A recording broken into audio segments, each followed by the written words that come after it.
Fun fact ya, Jackie Chan tuh pernah ada tim racing Timnya dulu. ya. Sumpah ini nggak bohong loh, ini benar Jackie Chan tuh orang yang tim mana, misalkan lu balap F1 nih, tim mana yang akan lo pilih untuk membalap? Balap. Any condition. Any condition? Ferrari. Berat nih. Itu kayak apa ya? Menurut lu nih salah siapa menurut lu? Salah timnya. Iya sih. Tim Gurem dia masuk ke tim Gurem. Udah sukses-sukses di Mercedes, ke tim yang nggak jelas maunya gimana, arahnya kemana.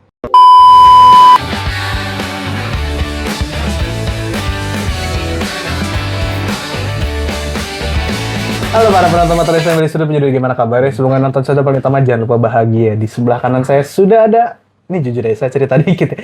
Ini tuh orang, gue nge-follow IG tuh waktu gue SMA 2019. Dan dia tuh lagi nyoba mobil Formula 4. Waktu itu gue lagi gila-gilanya sama F1. Gue ngeliat, wih ini orang nih. Gue kira dia pembalap coy, sumpah gue kira dia pembalap. Wih gue bilang temen, wih ini calon pembalap F1 nih. Terus gue tanya, oh alah dia cuma nyoba. Ternyata itu jujur ya, gue kira lu tuh pembalap. Wah, amin. Amin. Terus aku pembalap simulator aja paling. Tapi balapnya bukan profesional. I see. Cuman kan dari simulator, ya harusnya sih udah bisa. Maksudnya, gue penasaran ya. Lu tuh waktu itu ngetes Formula 4 ya waktu itu ya? Formula 4 di Sepang. Oh, sebagai maksudnya dari undangan dari siapa kalau boleh tahu? Waktu itu undangan dari Michelin. Michelin tuh bikin acara, mereka sebenarnya agendanya launching ban. Gue lupa untuk tipe apa. Nah di situ tuh mereka bikin activity banyak yang relate sama motorsport. Salah satunya makanya ada mobil Formula 4 itu. Jadi agak background dikit, selain mobil Formula 4 tuh ada mobil Porsche, ada mobil rally juga, kalau nggak salah Renault Clio waktu itu, sama beberapa mobil SUV sama double cabin. Clio itu yang hatchback. Yang kayak bukan kayak Megane ya, bukan ya? Beda. Megane kan yang lebih gede. Megane tuh Clio yang lebih kecil ya. Kalau di kelasin tuh Megane kayak lawannya Civic. Clio itu mungkin lawannya Honda Fit, Honda Jazz. I see. Nah, lu nyoba mobil Formula 4 nih. Gue penasaran rasanya tuh gimana? Maksudnya how does it feel? Sorry, Mika kebalik nggak tuh? Oh, aman. Sorry. Oke, aman. Mobil Formula 4 tuh rasanya apa ya? Nggak bisa di-compare langsung sama kayak mobil jalan raya. Kayak misalnya gue sehari ini nyetir Innova, ya beda banget rasanya. Itu setirnya bisa gue bilang rasio puternya itu masih 1:1. 1:1. Jadi kayak lu nyetir go-kart, tapi lebih gede. Oke. Kalau go-kart itu lu duduk di atas sasis. Iya. Kalau mobil formula lu di dalam sasis. Jadi benar-benar ketutup. Tapi mobilnya direct, setirnya ya karena setirnya 1:1, jadi ya lu puter dikit dia udah beloknya langsung cepat. Kebetulan mesinnya waktu itu NA. Gue lupa dulu NA apa, 2000 NA atau 1600 turbo, mesinnya Renault, saya ingat Renault speknya.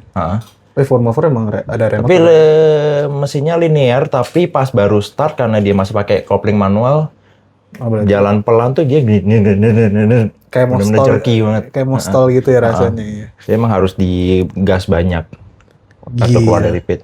Seru sih mobil Formula 4. Tapi top speed yang lo dapet tuh berapa top speed? Nggak sempet lihat top speed karena seingat gue tuh ada dashboardnya, cuma nggak kelihatan. Oh, nggak kelihatan apa tampilannya ada apa aja di situ. Jadi udah nyetir aja ngikutin pace car. Gue ngerem di mana, beloknya di mana, ngegas di mana, ya udah ikutin. Oh, nggak nge-spin? Alhamdulillah enggak. Alhamdulillah enggak ya. Nggak apa-apa, nanya aja penasarannya. Tapi sebelum lu ngetes mobil Formula 4, lu ada latihan gitu nggak sih? Kadang kan kayak siapa ya, Matt WTF1 tahu kan? Si Matt itu kan ngetes Renault tuh ada latihan gitu-gitu, ada nggak? Nggak ada ya? Nggak ada ya langsung?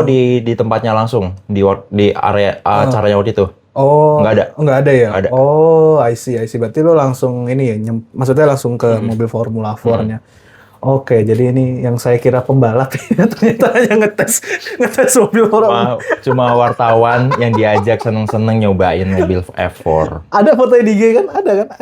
Ada kan? Gue pin sekarang. Zaman gue SMA itu coy, 2019. Gue tuh waktu SMA, akhirnya gue nggak nyangka ya, maksudnya gue bisa di otomotif. Terus ketemu lu nih, Wahyu Erwan nih, gue tahu nih, gue berani kenalan gitu segala macam. Gue nggak ketemu orang ini, orangnya kayak serius banget ternyata. Tidak. Oke, anyway, tadi ini udah selesai nih. Dia Mas Wahyu udah ngejelasin rasanya bawa mobil F4 itu kayak gimana. Maksudnya pengalaman yang mungkin sekali seumur hidup kayaknya ya. Ya, Dan so far baru sekali. baru sekali seumur So hidup. far baru sekali. Sekali. Nggak tahu kapan lagi bisa nyoba. Nah, kita ke series yang agak tinggi nih, F1 2025. Saya yakin Fitra Eri kayak belum pernah nyoba mobil F1 juga deh kayaknya. Dan tentu untuk musim ini saya juga ada quotes ya di musim tahun 2025. Saya juga baru tahu Pak, ternyata Sauber itu tim baru Pak. Baru 32 tahun. Aduh. Takut komen nih soal ini nih. Nyenggolnya lumayan nih. Baru 32 tahun Baru tidak 32 terasa. tahun. 2025 nih kalau saya pribadi ini jujur ya. Gue sih sebenarnya sih ngefans ke McLaren sama Ferrari sih sebenarnya sih sebetulnya sih. McLaren apa Ferrari? Dua-duanya. Oh, salah satu dong. Iya McLaren deh. McLaren. Karena menang deh. Iya McLaren karena menang. Karena menang deh. Karena menang ngefansnya McLaren. Iya. Tapi euforianya itu loh, maksudnya ketika Lando Norris juara dunia, tapi lu pas ngebal kemarin lu nggak ngerasa euforianya itu kayak, oh ya udah, kayak Chick Hicks aja tahu kan pas menang, iya nggak sih? Iya, kasarnya iya. Iya itu gue notice itu. Iya kan? Tapi bukan cuma pas balapan terakhir kemarin akhirnya dia berhasil jadi juara dunia. Menurut gue sepanjang season itu hype-nya kalau Norris ya bisa dibilang sukses. Itu euforianya low. Yes. Bener. Iya. Lando Norris menang di Australia tahun ini 2025. Balapan pertama menang. Euforianya mungkin kalau gue lewat itu kan gue sempat nonton di TV. Oke lah, lumayan rame lah. Balapan pertama selalu tinggi lah. Selalu tinggi hype-nya. balapan 2. Terus ke Chinese GP itu Oscar Piastri yang menang itu masih oke lah, masih mungkin balapan awal. Namun gue lupa deh.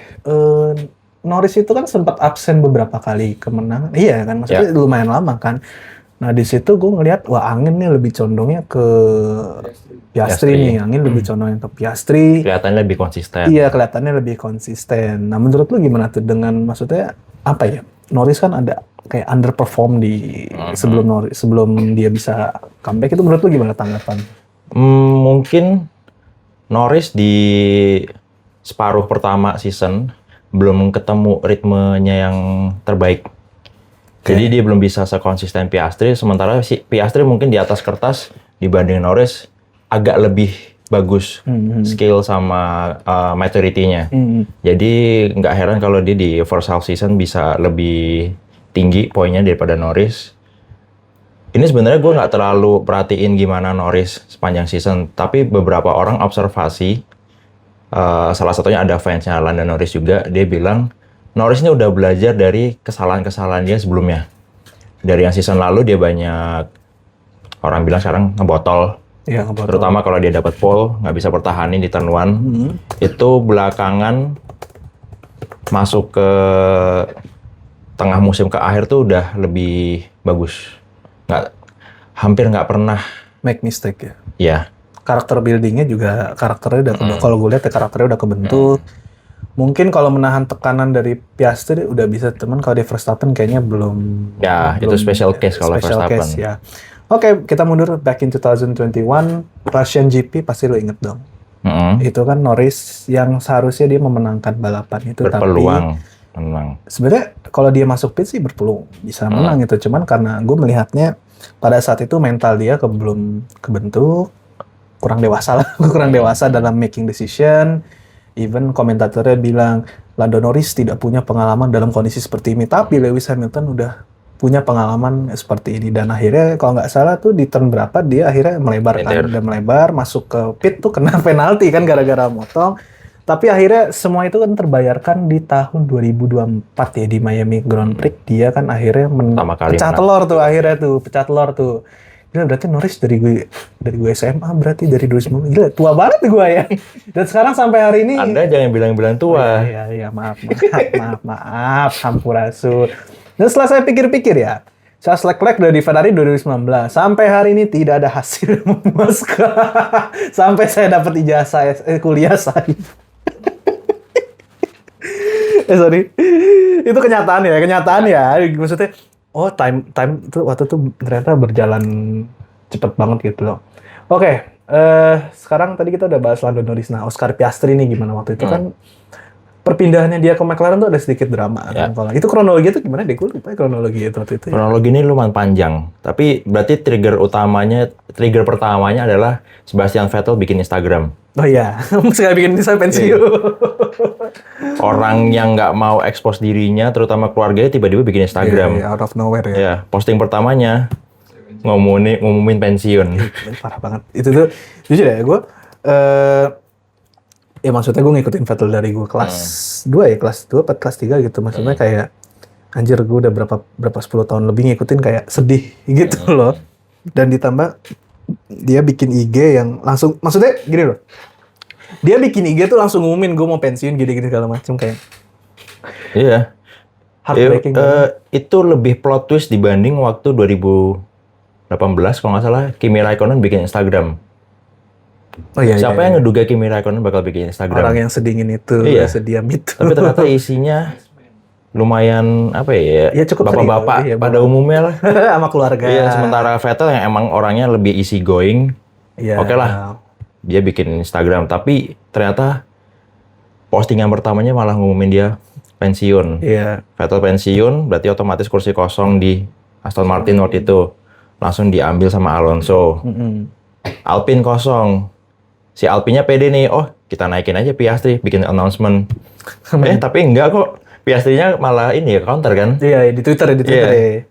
Tanpa persetujuan dari kedua belah pihak, Alpine telah mengklaim saya pindah promosi kalau nggak salah. Menaikkan. Iya, di promosi ke Alpine. Udahlah itu drama perpindahan pembalap itu berentet sampai banyak. Sampai akhirnya ada Nick De Vries, ada Liam Lawson. Sampai sekarang siapa ya pembalap baru? Itulah pokoknya Isaac Hadjar banyak. Tapi ya buntutnya sih jadi panjang sih, maksudnya merembetnya tuh kemana-mana, dan maksudnya ini Alpine juga kocak. belum close deal udah main naik-naik. Emang agak aneh tim satu ini nih. Makanya kayak Oscar Piastri ternyata orang yang sempet gue ngeliatnya kayak agak wah nih skillnya nih agak pasti butuh adaptasi yang cukup lama di F1. Ternyata gue salah, ternyata beberapa race awalnya dia ternyata performnya very well. Kalau menurut gue very well performnya. Gue lupa deh Oscar Piastri itu menang pertama tuh di mana ya? Gue lupa deh. Gue ingatnya dia pertama kali menang sprint 2024 di Qatar.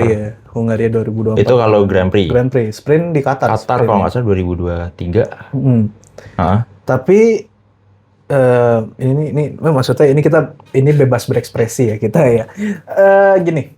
Based on seniority, Lando Norris itu lebih tua dari Oscar kan, which is Oscar itu menjadi juniornya si Lando. Tapi lo ngerasa nggak sih kayak gue tuh nggak ngerti deh anginnya McLaren tuh sebenarnya mau ke siapa gitu loh? Oh, bukan senior junior, pembalap 1, pembalap nomor 2. Gitu aja. Gitu aja berarti ya. Tapi kan mungkin itu ada sisi politisnya di internal tim. Kalau gue jadi investornya McLaren, gue juga akan push Lando. Karena gue ada invest sama Lando dari dia sebelum masuk F1. 2019. Jadi gue jelas lebih pengen Lando yang sukses daripada Piastri yang notabene orang luar. Kita ambil dari tim lain. Tapi ujung-ujungnya ya udah juara konstruktor. Iya. 2023 itu konstruktor McLaren. Apa 24? Enggak, 2024. 2024 tuh yang masih Red Bull dominan, cuma nggak menang satu balapan. Iya, nggak sama satu. Singapura ya? Singapura, iya. Carlos Sainz. Tapi kalau melihat McLaren nih, menurut lu nomor 1 siapa? Nomor 1 driver ya? Tetap Lando. Tetap Lando. Berarti Piastri. Walaupun T-cam-nya di atas dia warnanya kuning. Tapi status quo-nya dia di tim masih nomor 1. Berarti umpamanya kayak dia Piastri kayak si Bottas berarti kan. Cuman harusnya diperuntukannya kan seperti itu kan. Maksudnya waktu 2000 berapa ya? Hungaria 2017 ya waktu itu kan yang menang kan Vettel tuh kan kalau lo inget tuh. Oke. Dia kan ada tim order Mercedes. Tolong dong Lewis kasih maju. Kalau emang nggak bisa ngejar di tikungan terakhir, lap terakhir gue balikin. Ingat kan? Iya, harusnya kan kayak begitu kan. Tapi kan kalau gue ngeliat karakteristiknya Piastri itu kayak orang yang nggak terlalu suka untuk disetir dan nggak suka tim order, tapi lebih cuek orangnya. Lebih cuek, iya. Ada beberapa momen dia tuh di tim radio tuh kelihatannya kayak cuek dan agak kecewa dengan beberapa keputusan McLaren ya. Cuman ya Tapi tidak sepanas Mercedes dulu kan 2014, 15, 16 nanti panas banget itu tuh sampai kalau yang gue baca di Reddit ya, anjir sumbernya Reddit bego emang. Deep web ya. Iya, baca Reddit apa ada yang bilang wah ini dulu garasinya kan ada 2 kan, sampai ada kubu-kubuan segala macam. Tapi jujur lah teman-teman, kalau teman-teman mungkin nonton F1 2014, 15, 16 itu panas banget. Panasnya itu bukan antara 2 tim, tapi antara satu tim. Panas banget itu. Referensi MotoGP-nya dulu Rossi sama Lorenzo. Itu sampai dibikin sekat sendiri di iya, garasi. makanya Yamaha. Jadi buat teman-teman ngira F1 wah tidak seru segala macam. Yes, memang benar ada some race itu tidak seru buat bagi kami ya. Cuman kita lebih ngeliatnya di belakang ini lah, di belakang layar ya. Anyway, balik ke 2025. Verstappen gimana menurut lo 2025? Verstappen just being Verstappen. Oke. Dia emang orang yang suka balapan, masih haus kemenangan, apapun dimaksimalin apa yang dia punya. Walaupun mobilnya sempat nggak kompetitif di luar top 3 menurut gue performance-nya. Untuk paruh awal itu parah banget sih itu. Timnya berantakan, ditinggalin banyak orang. Iya, terutama Christian Horner, Adrian Newey. Terus akhir tahun barusan Helmut Marko juga kalau nggak salah. Cabut. Terus siapa yang ke Audi itu namanya? Jonathan Whitley. Tapi dia tetap bisa maksimalin paket yang dia punya, timnya, mobilnya. Dia mungkin dia motivasi juga orang-orang di timnya, engineer segala macam untuk tetap berusaha, walaupun peluangnya waktu itu sempat hampir nggak ada. Iya. Tapi ternyata timnya bisa tetap develop mobilnya untuk bisa kompetitif, terutama untuk Max. Jadi itulah Max Verstappen agak anomali dibanding pembalap-pembalap lain sekarang. Bener. Dan jujur ya, maksudnya agak sedikit hopeless yang Verstappen setengah musim awal menuju akhir tuh nih kayaknya nggak mungkin ngejar teman untuk juara. Cuman akhirnya beda 2 poin ya gapnya. Beda akhirnya 2 poin, tapi bukti emang Verstappen tuh emang seseorang yang emang nggak bisa diremehkan oleh McLaren sih kalau menurut gue sih. Dan ditambah tadi saya udah ngomong di awal kalau Lando Norris tuh nggak bisa nahan pressure dari Max tuh nggak bisa tuh. Mungkin ini juga jadi faktor kenapa hype-nya Norris menang itu kurang tinggi. Kenapa tuh? Karena dia overshadow sama perjuangannya Max ngejar poin dari 100 di mid-season sampai cuma 2 di balapan terakhir. Bisa jadi. Dan banyak orang yang expect Verstappen bisa juara dunia musim ini. Padahal nggak juga sebenarnya. H-3 Abu Dhabi GP itu sebetulnya gue udah bikin lebih analisa aja sebenarnya sih. Intinya Norris kalau prediksi gue awalnya lo cuman perlu pit sekali aja pakai ban hard, udah main aman di 3. Yang penting kan dia nggak boleh di luar podium kan nggak boleh kan, dia kan podium aja kan. Akhirnya sempat ganti ban juga dia kan, ganti hard kedua kali ya, tapi mungkin mau ngejar cuman kayaknya nggak bisa. Cuman ya apa ya, at the end sih ya tetap ya, maksudnya Verstappen yang menang, everybody happy, tapi Lando yang menang kayak euforianya tuh nggak dapet gitu, maksudnya tidak semeri, gue merasa nggak meriah kan? Iya, itu sepanjang season sih gue, ya itu balik lagi. Mungkin masih banyak orang yang remehin Lando atau nggak suka karena beberapa hal yang pernah ke-expose. Iya. Kemudian kemarin sempat ada kalau nggak salah statement dari bapaknya habis Lando juara dunia agak gimana. Gue belum baca tuh. Ada juga, terus Zac Brown pernah bikin statement juga yang agak gimana. Yaitu kayak lebih ke akumulasi berbagai hal yang akhirnya bikin orang kurang simpatis sama Lando sama McLaren. Lando tuh orang ada nggak sih dulu ya bapaknya? Jangan ditanya orang bisa balapan ke F1 itu orang kaya atau enggak. Pasti orang kaya. Lah Vettel bukan orang kaya bapaknya. Ya, tetap orang kaya. Iya sih, bener sih. Kalaupun bukan kaya materi, kaya koneksi. Oh iya sih ya. Kayak nggak bisa, nggak bisa dinilai sih. Oke, anyway. Tapi kan ya tidak sekaya Lance Stroll. Iya. Itu beda case lagi. Kalau itu abadi. Mau saya kritik nggak enak. Tapi langsung kartap ya, otomatis. Tapi anyway ya. Lando deserve sih, maksudnya perjuangan dia nggak mudah dari 2019. Performa konsisten, bisa maksimalin mobil bagus, timnya juga bagus. Ya. Tapi gue mau nanya sama lu, menurut lu internalnya McLaren tuh lagi carut marut nggak menurut lu? Enggak juga sih kayaknya. Ada mayem aja berarti. Stabil aja. Stabil mereka aja. Lagi menikmati masa-masa kesuksesan mereka, akhirnya bisa bikin mobil paling bagus, paling kenceng. juara dunia 2 kali berturut-turut. Gila, terakhir juara sebelum Norris kan terakhir kan Hamilton 2008 itu juga. Ya. Sakit hati sih. Is that clock? Is that clock? Lo nggak tahu kan lo nggak tahu kan lo. Itu adalah kejadian yang bikin Presiden Ferrari waktu itu banting TV di rumahnya. Jantat. Bukan. Apa Stefano udah? Luca di Montezemolo. Presiden. Presidennya bukan tim principal, sorry. Ya. Itu Dia katanya banting TV di rumahnya. Is that clock? Cuma 30 detik jadi juara dunia. Ya. Nggak, itu sakit. Itu sedih sih sebetulnya. Apalagi yang di Indonesia nontonnya begadang. Iya, Brazil lagi udah 3. Menang balapan kandang. Nggak jadi. Tapi anyway, ini kan menyangkut Hamilton juga ya. Gue tuh ngelihat Hamilton sekarang ya, ini kita masih di musim 2025 ya. Kayak, ya Allah, mau kesian tapi kayak dia masih kaya gitu. Nggak merana-merana amat. Iya, nggak merana-merana banget gitu. Maksud gue, ini pertama kali dalam sejarah Hamilton tuh nggak dapat podium ya. Iya nggak sih? Di satu musim, gila nggak? Maksudnya, seorang Lewis Hamilton, 7 times F1 World Champion nggak dapat podium tuh kayak, apa ya? Menurut lo nih salah siapa menurut lo? Salah timnya. Iya sih. Tim Gurem dia masuk ke tim Gurem. Udah sukses-sukses di Mercedes, ke tim yang nggak jelas maunya gimana, arahnya kemana. Cuma punya duit banyak doang. Masih salah mewakili. Ini teman-teman ya, waktu itu kita gue nonton bareng nih sama nih orang nih. Dia tuh Ferrari tuh waktu itu masih klasemennya kedua nih. Dia bilang sama gue, lo tau nggak nih tim bego ngapa-ngapain aja masih bisa kedua. Lo ngomongnya. Ferrari nggak ada konsistennya. Tim bego ngapa-ngapain. Yang satu, Leclerc jarang podium. Hamilton nggak dapat podium. Iya. Tapi bisa kedua, itu gimana? Berarti tim yang lainnya belakangnya itu pada lagi bego waktu itu. Lebih bego lagi. Tapi ternyata si bego di nomor 2 ini tetap bego, sementara yang lainnya improve. Aduh, nggak, maksud gue gini loh. Iya memang saya ngefans dua-duanya ya sebetulnya. Cuman tetap kalau yang menang ya saya dukung yang menang. Karena gini, prinsip saya ya, berharap sama manusia aja salah gitu, apalagi berharap sama Ferrari. Itu ada kesalahan antara kita yang bodoh atau kita denial menerima. Terus saya ganti baju. Bajunya sangat mewakili. Nggak, gue tuh ngeliat Hamilton, ya Allah, maksud gue gini loh, bapak gue ya udah capek di kantor, ngeliat, aduh. Fans MU lagi kesian banget, ya Allah ya Rasul, punya anak 3 begini kelakuannya, fans MU sama Ferrari.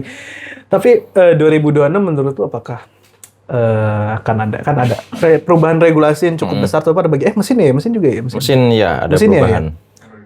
Aero, mesin ya. Di Ares. Tapi kira-kira apakah Ferrari akan improve? Sepertinya sih tidak. Itu peluang yang benar-benar harus Ferrari manfaatin. Karena kayak mulai lagi dari kertas kosong kan, regulasinya benar-benar baru. Mesin juga, iya bisa dibilang from zero. Itu bakal siapa aja bisa jadi paling kuat ntar. Ferrari dengan sumber daya sekaya itu harusnya bisa. Tapi gue ngelihat seenggaknya 3 nih selain Ferrari. Red Bull, Mercedes, Aston Martin. McLaren nggak tahu. Ya harusnya bisa lah. Harusnya bisa ya. Kan ada sih. Top 5-nya udah mereka ini. Aston Martin sih. Ada Denue cuy. Gue mengharapkan Alonso bisa kompetitif. Kalaupun nggak bisa juara dunia, bisa menang balapan lah seenggaknya pakai mobilnya Adrian Newey yang dia udah mendambakan banget dari lama. Alonso tuh belum pernah nyetir mobil Adrian Newey ya? Belum pernah ya sama sekali. Oh iya, Alonso ke McLaren, Adrian Newey udah cabut ke Red Bull. Iya. Gila, tua banget ya. Oke. Anyway, desain mobil baru F1 2026, sasis yang lebih pendek 120 cm lebih pendek, 10 cm lebih ramping. Berat mobil 30 kg lebih enteng, penggunaan baterai lebih banyak 300%. Dan dihapusnya DRS dengan diadakannya 2 mode aerodinamis untuk aktif menggerakkan sayap depan dan sayap belakang. Balik kayak tahun 2000. Ya 2000 awal kan mengandalkan mesin dan skill. Iya kan? Tapi nggak ada active aero. Iya, nggak ada active aero. Tapi jujur ya, kadang ada DRS sih nggak guna sih untuk tim-tim bawah sih. Apalagi DRS train kemarin. Dulu DRS tuh tahun 2011. Itu gue masih kelas 4 SD. Lu masih kuliah ya? Apa udah masih kuliah lu ya? Jauh ya GP ya. Tapi menurut lo nih perubahan regulasi ini tergesa-gesa nggak sih menurut lo? Kayak Enggak juga sih, emang udah waktunya. Mungkin banyak yang nggak puas juga sama regulasi ground effect. Iya. Ternyata mungkin nggak terlalu improve bikin balapannya lebih seru, tapi gapnya emang bisa bikin lebih rapet. Iya. Kemarin tuh waktu Abu Dhabi sama Qatar itu menurut gue qualifying paling kompetitif. Oh, Qatar gue di era ground effect. Jadi top 10 di Q3 tuh nggak sampai 0,8 seingat gue gapnya. Sedekat itu ya? Ya, pokoknya nggak sampai 1 detik aja gap paling jauhnya. Oh, gue baru tahu. Gue kalau qualifying jarang nonton kan, kayak udah nunggu hasil, nunggu nonton highlight aja. Oh, ini baru tahu gue. Tapi ini kan jatuhnya lebih kecil mobil F1 2026 kan, berarti harusnya di Monaco bisa nyalip-nyalip. Ya, lebih kebuka peluangnya, tapi nggak tahu akan sebagus apa. Nah kan kalau lo lihat balapan Monaco kan balapannya parade aja udah. San Mori coy. Tinggal nunggu siapa yang blunder aja. Iya, nunggu siapa blunder, udah sekali pit stop pakai ban hard. Tapi kalau balapan Monaco dihilangin, kira-kira lo setuju nggak? Gue sih kayaknya. Karena itu sejarah sih. Sejarah dan akan ngurangin value-nya F1. Yes. Pernah ada isu Spa tuh mau dihilangin juga. Gue nggak setuju. Walau balapannya nggak begitu menarik ya Spa ya. Gue nggak setuju. Maksud gue gini loh. Jangan kebanyakan street circuit gitu, kayak bosen gitu. Mau jadi Formula E ya Pak? Wah. Kamu mau pindah ke Taiwan? Gak enak nih saya nih. Tapi gak gitu. Tanggapan lo ke street circuit gimana? Street circuit di luar Monaco ya, di luar Monaco. Gue setuju sama lo, jangan kebanyakan street circuit. Karena kelihatan banget orientasinya bisnis. Iya. Walaupun sebenarnya untuk penonton, street circuit tuh paling enak. Aksesnya tuh gampang. Ke hotel, lebih dekat ya. Kita nggak harus jauh-jauh ke pinggir kota, naik kereta, naik bus berjam-jam. Kayak di India tuh. Cuma jadinya mahal biasanya. Iya. Street circuit tuh biasanya lebih ke kota-kota yang punya sisi entertainmentnya kuat. Oh iya. Makanya Singapura walaupun deket, dia jauh lebih mahal daripada Malaysia waktu itu. Mahal coy, parah. Terus Las Vegas tuh benar-benar pure entertainment. Walaupun sebenarnya sirkuitnya bagus. 3 kali balapan di Las Vegas tuh semuanya balapannya seru. Iya. Menarik. Iya. Terus apa lagi ya? Miami tuh pure entertainment juga. Balapannya mahal banget. Tapi Miami nggak terlalu buruk lah desainnya. Oke, menurut gue Miami oke lah. Tergantung lihat desainnya dari siapa dulu. Kalau untuk balapan mungkin kurang oke. Kalau untuk hot lap mungkin seru. Hot lap kalau gue hot lap. Terus Azerbaijan, Baku. Azerbaijan sukses menurut gue. Iya keren, Azerbaijan Baku mana keren loh. Walau dikata 2017, 18 tuh chaos tuh balapannya. Selalu ada dramanya, kecuali balapan pertama Azerbaijan 2016. Sepi banget tuh. Tapi mungkin ya jangan kebanyakan street. 2026 apa 2020 mau ada Madrid kan street circuit. Gantiin Barcelona kalau nggak salah. Setuju nggak? Gue sih mending di Catalunya. Gue sebenarnya belum begitu ngelihat sirkuitnya kayak apa, layoutnya segala macam, jadi belum bisa ngejudge. Cuma ya agak disayangin aja kalau semua sekarang sirkuit baru itu sirkuit jalan raya. Formula E, ada benernya juga sih. Aduh, cuman jadi kalau teman-teman belum tahu ya, jadi kalau teman-teman nonton Singapura GP per orang tuh bisa habisin sekitar 15-an juta something. Itu belum sama tiket ya, itu udah pure tiket, pure nonton segala macem. Jadi cukup mahal dan harga hotel asal as you know lah. Mark up. Sejuta nggak cukup. Sejuta nggak cukup coy. Parah pokoknya deh. Aduh, gitulah untuk 2026. Ini saya lagi buka F1 Speed Indonesia ya. Sekali langsung buka IG ada salam 2 periode. Muhammad bin Salem resmi terpilih menjadi presiden FIA untuk periode kedua masa jabatan 2025 sampai 2029. Kota kosong. Wih, kota kosong nih. Lawannya. Tapi menurut lo nih, gue mau nanya deh. Presiden kita kan udah kalau gue sih melewati baru Jantot sama Ben Sulaim. Presiden kita apa presiden FIA, presiden FIA. Gue sih baru ngelewatinnya Jantot sama Ben Sulaim doang. Max Mosley masih jauh. Menurut lo Ben Sulaim nih gimana nih di FIA nih? Bener gue nggak terlalu ngikutin gimana si presiden-presiden FIA ini dari sisi politiknya. Cuma masing-masing era pasti ada ininya lah, ada plus minusnya. Cuma banyak yang gue lihat sih banyak yang nggak suka sama Ben Sulaim, sama mungkin attitude-nya dia atau langkah-langkah tapi kelihatan sih kebijakannya dia. Tapi kelihatan sih. Jantot lebih adem ayem, walaupun tetap ada kontroversinya. Tapi Max Mosley seingat gue lebih kontroversi dibandingkan Jean Todt waktu itu. Max Mosley itu yang tahun 2000 berapa ya, Mas? Sebelum 2009. 2009 ya. Ya Jean Todt itu cabut dari Ferrari, tahun depannya langsung jadi presiden FIA. Langsung nyalek dia. Iya. Gila, mau gue jadi gue tuh penasaran kerja di FIA tuh nyarinya di mana ya? LinkedIn kayaknya nggak ada deh. Gue penasaran deh. Ada beberapa role yang lebih ke administratif atau jadi staff gitu. Cuma kalau untuk yang di atas-atasnya itu kan lain lah, itu kan lain lah itu lebih lah. ke main koneksi. Oke, ini gue ada pertanyaan buat lo, Mas. Ini nggak perlu mikir yang gimana-gimana, ini pertanyaan cukup gampang dijawab. Oke, pertanyaan pertama. Jika lo dikasih kesempatan untuk menang satu balapan manakah yang akan lo pilih? Suzuka. Kenapa? Karena gue suka banget tracknya. Bukan street circuit, tapi itu demanding banget. Lo harus perfect di situ, di setiap tikungan. Iya. Fast track banget sih Suzuka, dan 1 ke turn 3 tuh, dan itu tracknya juga sempit, kayak nyalip tuh juga gak susah kan di Suzuka kan. Gue dari dulu main video game selalu suka Suzuka berarti ya. Oke, jika lo disuruh milih nih, mau tim mana, misalkan lo balap F1 nih, tim mana yang akan lo pilih untuk membalap? Balap? Any condition? Ferrari. Berat nih. Apa sih yang diharapin? Ya Allah, gue kasihan. Itu Ferrari tuh babang talent, Hamilton, Vettel, Alain Prost. Loh kan gue untuk membalap doang kan? Oh iya, untuk balap doang. Ya.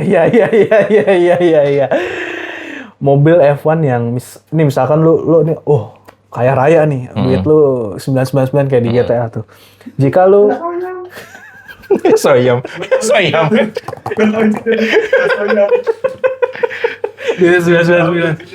Sean Gelel tuh punya mobil F1 di rumahnya, kalau nggak salah itu mobil terorong. So, mobil apakah yang akan lu taruh di ruang tengah lu sebagai pajangan?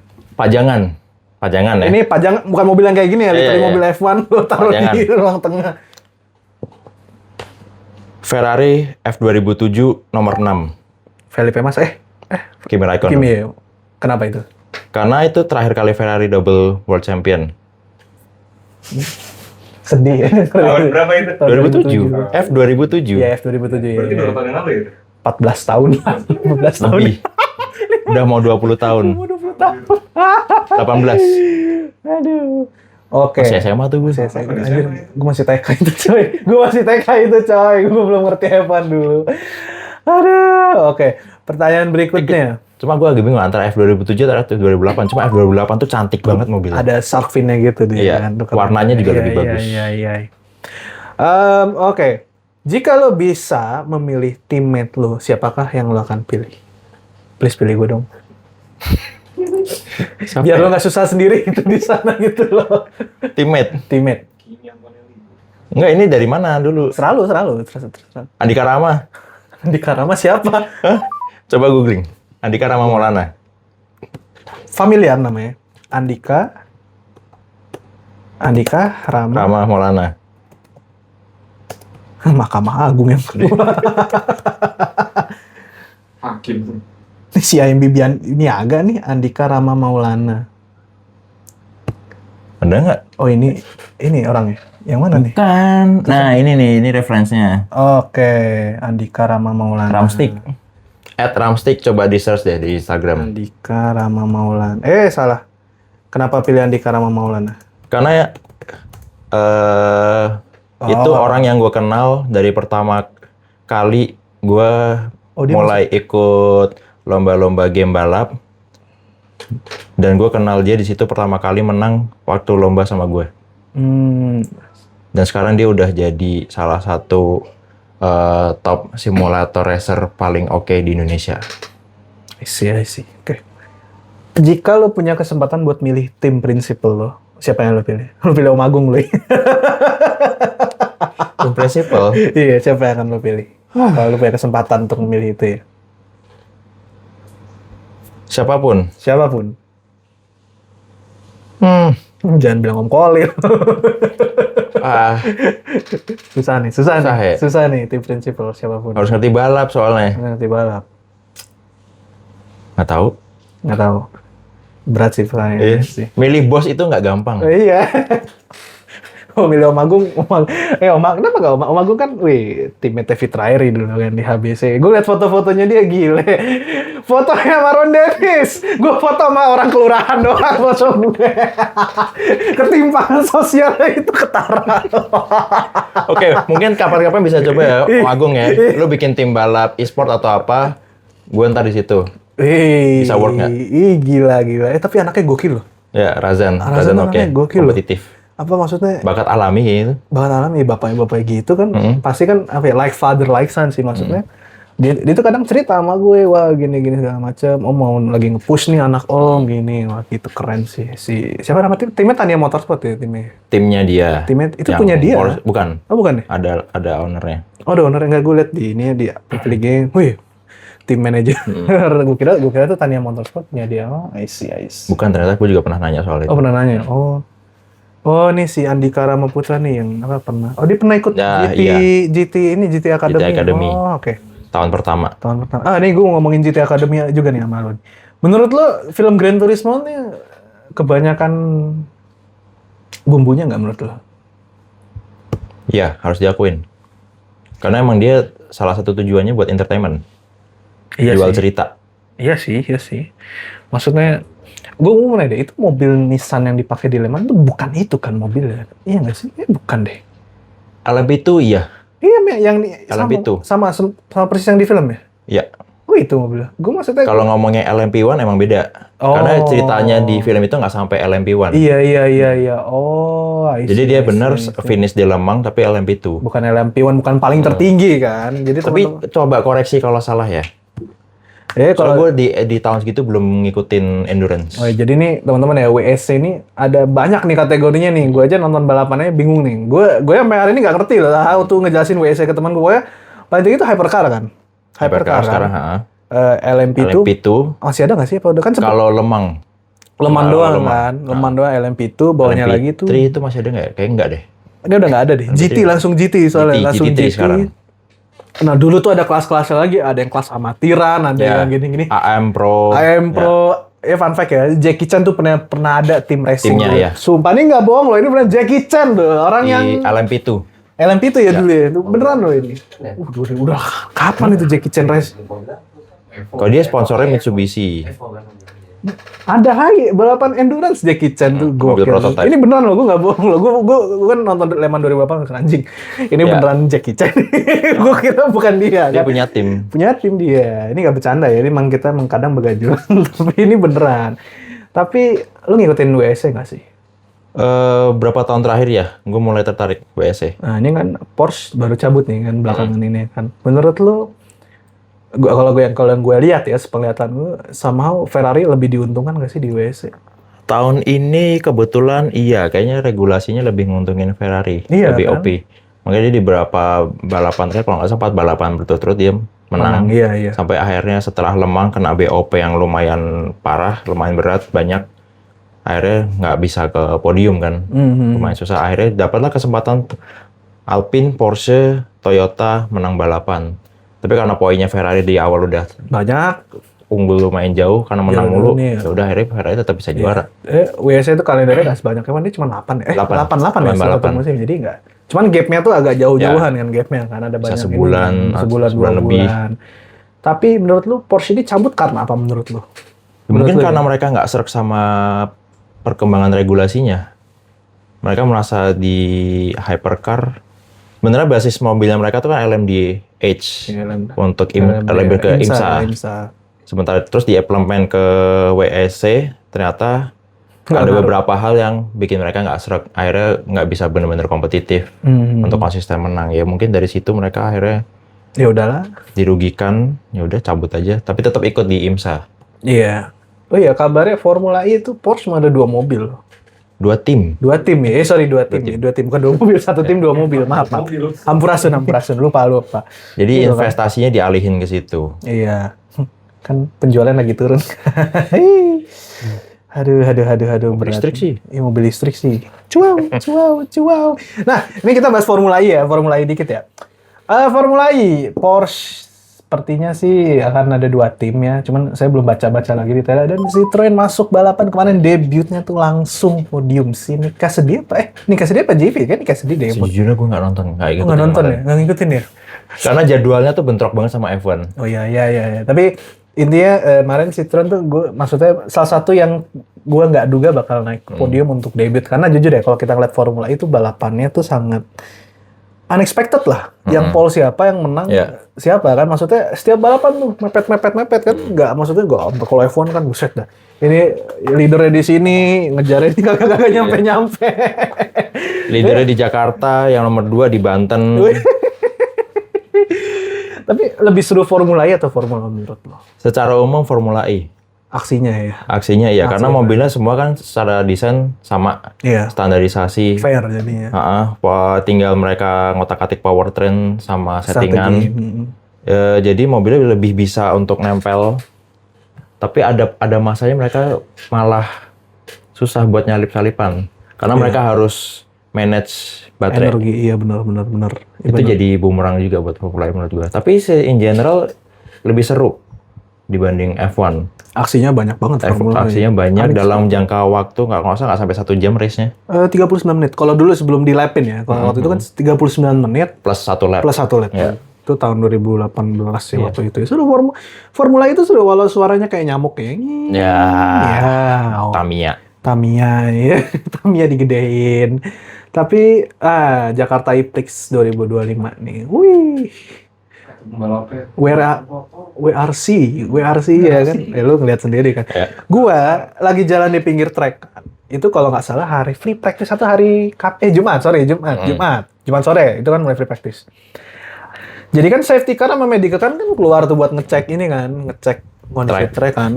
Lu tahu ini nggak sih kan kita 2 kali naik jembatan kan kalau mau ke press room kan. Itu turun jembatan pertama, gue ngeliat ke kanan dulu kan. Safety car. Wus, debunya ke gue semua. Kotor. Iya, wus. Sekarang gue tahu nih security kenapa nyuruh gue jauh-jauh nih. 2 tahun nggak dipakai gimana? 2 tahun nggak dipakai. Gila, super. Maksudnya 2023 sebelum kemarin balapan terakhir. Dan tapi kan Hamin 1 balapan sempat hujan kan. Malamnya kan hujan kan. Iya kan. Sabtu pagi hujan.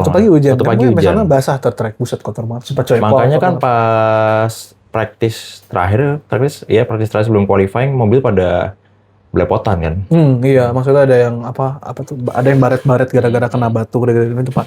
Agak sebenarnya Formula E Jakarta sih menarik sirkuitnya sih, cuman ya gue nggak ngomongin politik ya, cuman terlalu banyak seperti itu ya, jadi nggak menarik gitu loh. Tapi resultnya kemarin tuh Kuprakiro tuh unexpected loh. Dantik tuh menang. Gokil loh. Balap yang sebelumnya banyak yang nggak suka gara-gara ulahnya dia di F2 ya? Bukan, waktu itu dia sempat ada kasus kalau nggak salah. Oh ini gue nggak tahu nih. Lagi balapan simulator streaming dia ada kepleset lidahnya. Blunder. Kalau nggak salah Dantiktum deh. Dantiktum, terus keduanya siapa ya? Podium kedua gue nggak tahu, dia podium ketiga. Ya gue ingat sih. Lupa lagi, gue finish apa aja. Dantiktum aja paling atas kan, nangis tuh kan dia di radio kan.